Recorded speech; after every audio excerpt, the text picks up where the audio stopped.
All right, welcome back to 5 Minutes of X, where usually 5 means somewhere between 5 and 10. I'm reading every mutant comic Marvel ever made, month by month, and this week, there is nothing I can say that won't spoil this issue or how I feel about it.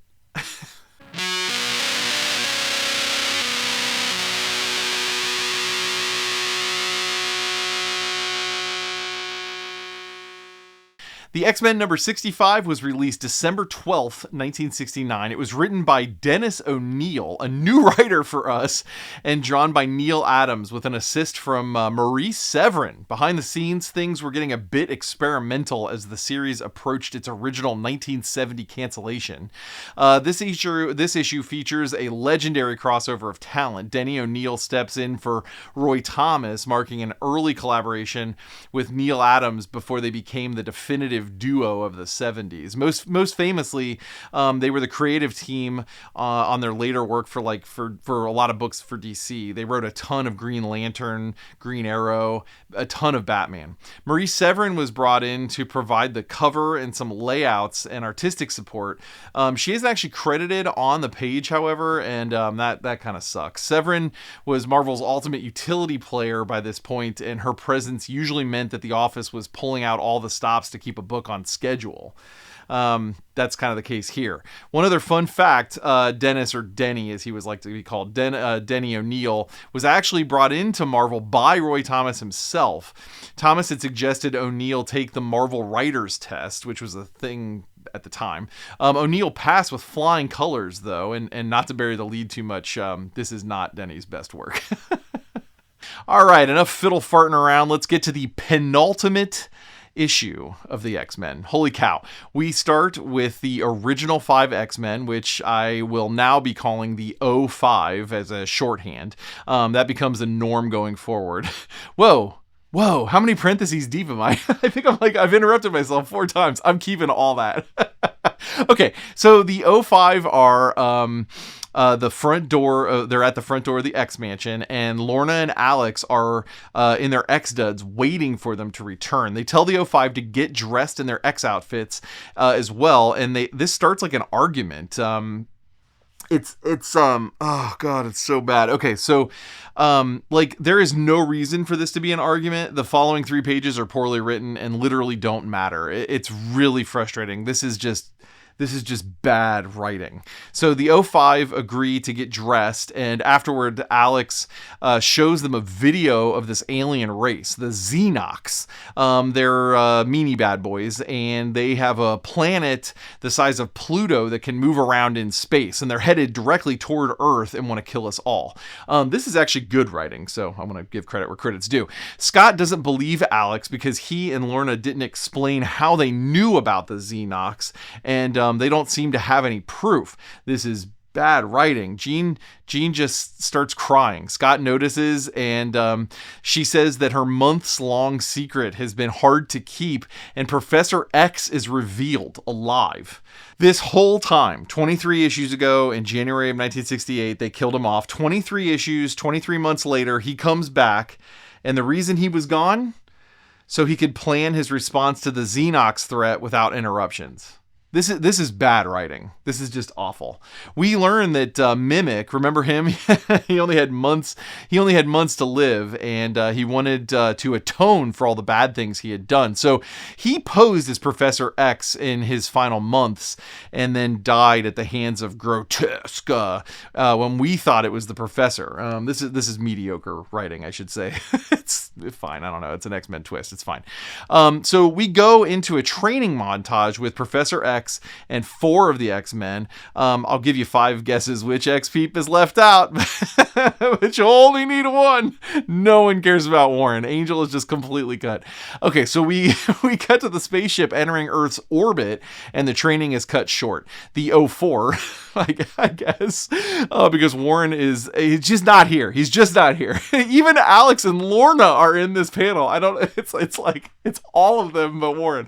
Okay, the 4 4 get on an intercept ship. The Xenox attack the ship, but Professor X has built it in such a way that parts of it peel off as they get damaged, leaving a smaller and smaller compartment for which the O4 safely ride. And that littler and littler ship penetrates the attacking planet ship. When they do, they fight a big green monster, roar, as well as some Xenoxes? Xenoxi? Xenoxes? I don't know what the plural of Xenox would be. Beast fights more than one Xenox while the professor implements the plan he's worked on for the last 2 years.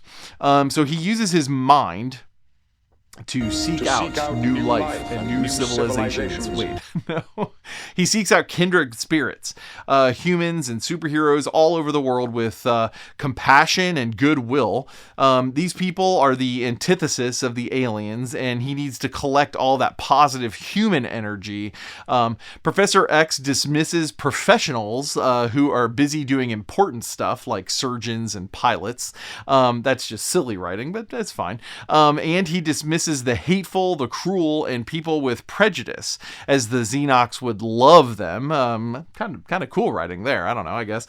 So how this works is a little confusing, but I'll try to do my best here. Lorna beams all of this human vibe energy to Jean, who aims it at Alex, who amplifies it and hits Scott with it in space, who shoots the attacking planet, the planet attacking Earth.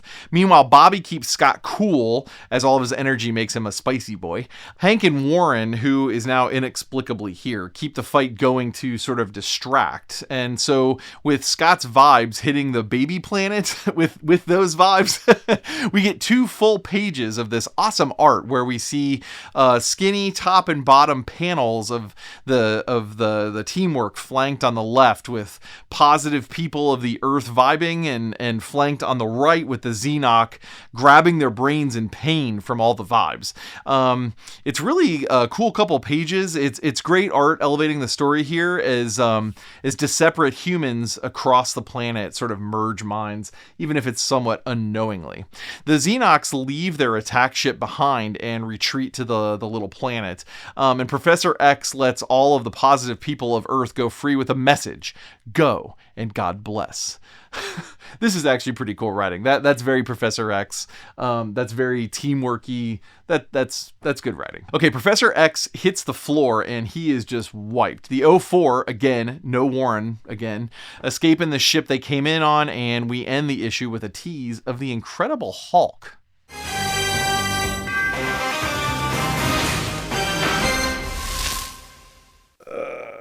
Okay, all right. Okay, so the fight between the O5 versus Lorna and Alex about the outfits. It's just stupid. They could be wearing any outfits when they watched a video about the Xenox. This is just padded crap. The fact that Professor X is alive all this time, though, is, believe it or not, it's fine. The only people who stay dead in comics are Uncle Ben and Bruce Wayne's parents. Everybody else is eligible for death and rebirth. But why waste it on this? Why waste it on needing time to himself to plan an invasion that didn't exist when you killed him off? Okay, all right. Okay. So for a living, I write code, and I manage teams that write code. I also have 2 children. I have a wife, a house, a gaggle of parents who need technical help fairly often. I'm sure everybody watching has the same series of things. Do I sometimes wish I could disappear for 23 months? Yeah, everybody does.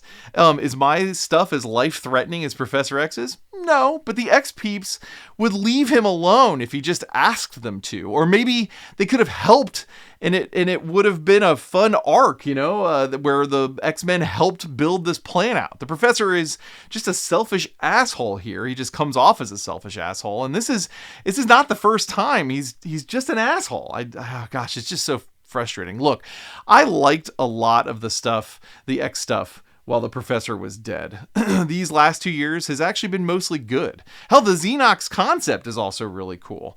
But this issue sucks, and it's the uneven writing. I don't even want to blame Denny, because this is some things that this is like a stand thing. As an editor, he would demand that Professor X be brought back and maybe tell him to do it at the last minute. I don't know. Denny doesn't even maybe know the characters that well.